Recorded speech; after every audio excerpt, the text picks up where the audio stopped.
பெரிய எதிரிகளோட மண்ணு கட்டி நான் முன்னேறி போகும்போது வெறும் திரைக்கவர்ச்சி மச்ச வச்சு மூடலாம் போது ஏறி வந்த ஒரு எளிய மகன் எங்க அண்ணன் கமலஹாசனை குறுக்க விட்டாங்க.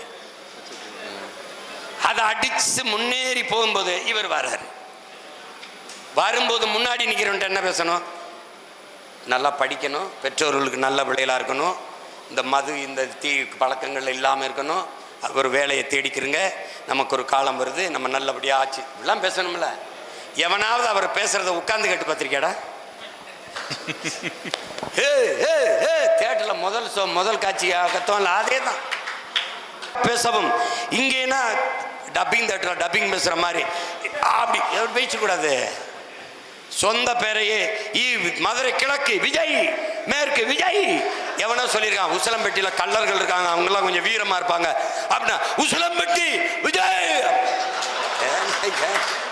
என்னது? ரெண்டே பேருக்கு தான் போட்டி, ஒன்று டிவிக்கு இன்னொன்று டிஎம்கேன்னு. ரெண்டு பேர், ஒரு பொம்பளை டிஎம்கேல திருடி இருக்கா, இன்னொரு பொம்பளை டிவிக்கேல திருடி. இங்கே ஒரு டீம் மாஸ்டர்.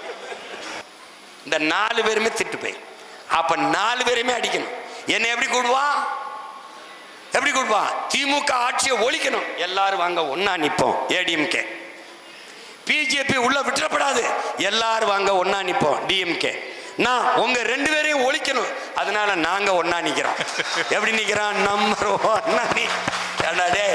ஒரு கட்சியை ஒழிக்கிறதே கொள்கையா இருக்க முடியுமாடா? ஒழிச்சிட்டு நீ என்னடா பண்ணுவ?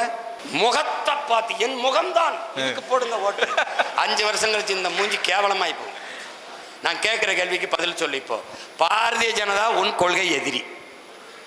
முதல்ல உன் கொள்கையை சொல்லு, அது எதிரா இருக்கா இல்லையான்னு நான் சொல்றேன்.